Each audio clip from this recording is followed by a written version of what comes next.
पुन्हा एकदा आपलं स्वागत करतोय महाजनादेश 2014 या विशेष कार्यक्रमामध्ये आपण चर्चा करतोय उस्मानाबाद लोकसभा मतदारसंघातील अपक्ष उमेदवार रोहन देशमुख यांच्याशी। रोहन, पुन्हा एकदा स्वागत आपलं।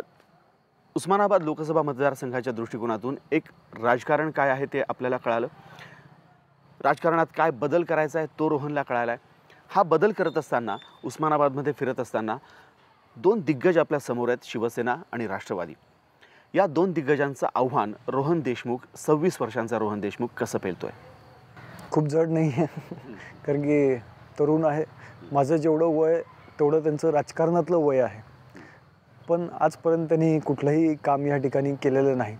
आणि दोन दिग्गज जरी असले तर देशातल्या म्हणजे बरेच इतिहास घडून अनेक ठिकाणी इतिहास घडलेला आहे। दिल्लीमध्ये आपनी इतिहास घडून दाखवला आहे, राजू शेट्टी साहेबांनी पण म्हणजे राष्ट्रवादी आणि शिवसेनेची ताकद असताना त्यांनी पण इतिहास घडून दाखवला आहे। सदाशिवराव मंडलिक साहेब आहेत, अनेक अपक्ष उमेदवार आहेत ज्यांनी की हे घडून दाखवलेलं आहे। आणि निश्चितच उस्मानाबादची पण जनता ही मला असं वाटतं की देशातला सर्वात पहिला तरुण अपक्ष लोकप्रतिनिधी खासदार हा पाठवून देणार आहे। नक्कीच, त्यासाठी शुभेच्छा तुला। अपक्ष उमेदवार उभं राहत असताना कुठेतरी मनात भीती होती का? आणि अपक्ष उमेदवार म्हणून प्रचार करताना काय अडचणी समोर येतात? कारण भाजपनं तिकीट नाकारल्यानंतर रोहन काहीसा नाराज झाला होता, पक्ष सोडला आणि आता पक्षाविरुद्ध बंडखोरी करत उमेदवारी दाखल केली आहे। पक्ष असो किंवा नसो याची चिंता मला आजपर्यंत कधी नव्हती आणि मी काम करत राहिलेलो आहे। आणि आजही मी जे फिरतोय मला कुठं अडचण तर जाणवत नाही, पण लोकांमध्ये एक आनंद वाटतो, कारण की आजही देशामध्ये 60% जनता म्हणजे मतदान करते, 40% जनता मतदानच करत नाही। आणि लोक म्हणतात आज जे मतदान करत नाही ते म्हणतात की आजपर्यंत आम्हाला पर्याय नव्हता, असं वाटत नव्हतं की कोणीतरी चांगलं आहे कुणासाठी तर जाऊन तळमळीने 1 तास लाईनीमध्ये उभा राहावं आणि मतदान करावं। आज तो पर्याय आम्हाला डोळ्यासमोर दिसतोय आणि निश्चितच यावेळेस आम्ही मतदानाची टक्केवारी वाढवणार आणि मतदान पण करणार, हे लोकांच्या उत्स्फूर्त भावना त्या ठिकाणी दिसून येतात। अपक्ष म्हणून चिन्ह किती महत्त्वाचं वाटतंय तुला आणि त्यासाठी काही विशेष झगडावं लागतंय किंवा ते चिन्ह मतदारांपर्यंत पोहोचवण्यासाठी? नाही, मला तसं अडचण वाटत नाही, कारण की भगवंताच्या कृपेने मला शिलाई मशीन म्हणून चिन्ह मिळालेलं आहे। आणि सगळ्यांनी सांगितलं आता मला जनतेने की आपला मतदारसंघ फाटलेला आहे आणि आता त्याला शिवण्यासाठी तर शिलाई मशीनच गरजेचं आहे, त्याच्यामुळे जनतेने स्वीकारलेलं आहे, काही अडचण वाटत नाही। बरं, या दरम्यान कुणाचा पाठिंबा अपक्ष उमेदवार म्हणून उभं असताना तुला मिळाला आहे आणि कुणाचा पाठिंबा अपेक्षित आहे? मला अनेक जणांचा पाठिंबा चांगल्या पद्धतीनं मिळतो आहे, कारण की नेहमी आम्ही सांगत असतो मी एक माळकरी आहे आणि जसं चोर चोराचा प्रचार करतो तसे आमची वारकरी मंडळ वारकऱ्याचा प्रचार करायला लागलेत। पर दरम्यान अशाही चर्चा होत्या की रोहन देशमुखला मनसेही पाठिंबा करते।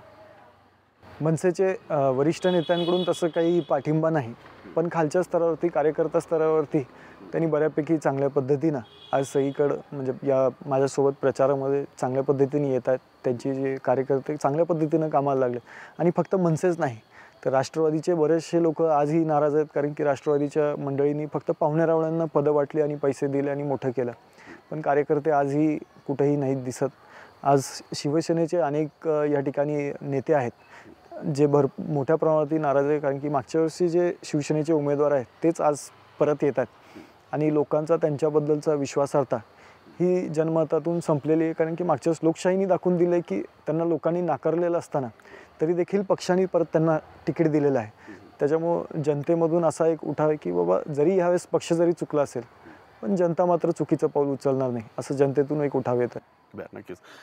जाता जाता जय महाराष्ट्राच्या माध्यमातून काय उस्मानाबादकरांना आणि तुझ्या मतदारसंघातील तुझ्या मतदारांना आवाहन करशील? मला असं वाटतं की आता राहिले ते 8-10 दिवस राहिलेले आहेत, मी एवढंच आवाहन करेल की 8 ते 10 दिवस तुम्ही माझ्यासाठी प्रामाणिकपणे काम करावं। पुढचे 5 वर्ष प्रामाणिकपणे काम करण्याची ही जबाबदारी माझी राहील आणि निश्चितच तुमचा भाऊ असेल, एक मुलगा असेल, या भावनेने मला एक आशीर्वाद द्यावं आणि 100% भगवंताच्या कृपेने ही निवडणूक आपल्याला लढायची आणि ती जिंकूनच यायची आहे, ह्याच्यासाठी तुम्ही सर्वांनी आशीर्वाद द्यावं एवढीच विनंती करेल। बरं, नक्कीच। रोहन देशमुख, आणखी एक प्रश्न राहिला त्याकडे जातो। रोहन देशमुख जिंकणार, कारण सर्वच उमेदवार मी जिंकणार हा दावा करतायत, रोहन देशमुखही दावा करतोय की मी जिंकणार। रोहन देशमुखला जिंकून आणण्यासाठी किंवा मतदार रोहन देशमुखलाच मतदान करतील यासाठी रोहन देशमुखनं याआधी जी भरीव कामगिरी केलेली आहे किंवा यापुढे करणार आहे, या विश्वासावर तुला मतदार निवडून देणार आहेत, ती कामगिरी अगदी थोडक्यात सांगशील? एक कारखान्याचा प्रश्न, ऊसाचा प्रश्न, त्यासाठी कारखाना उभा झाला. दुधाचा प्रश्न, त्यासाठी परांड्यामध्ये डेअरी उभा झाली. आज सामुदायिक विवाह सोहळ्याच्या सारख्या चळवळी आज गेल्या 9 वर्षापासून 1700 जणांचं लग्न लावलं.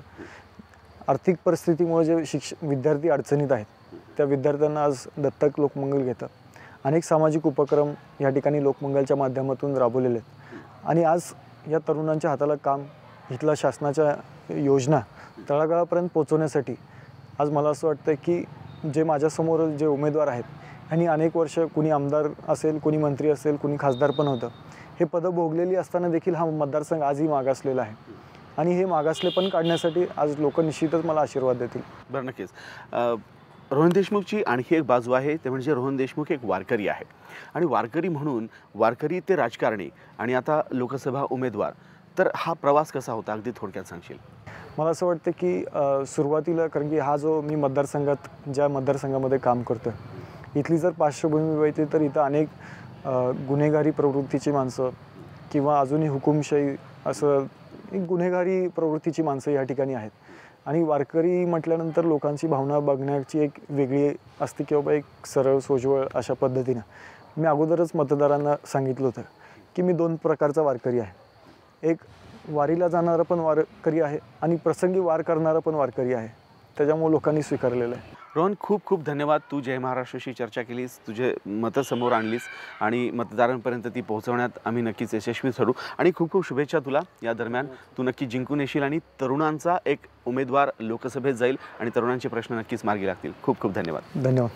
महाजनादेश 2014 आज इथंच थांबतोय. ताज्या बातम्या आणि घडामोडींसाठी पाहत रहा जय महाराष्ट्र, थेट, अचूक, बिनधास्त.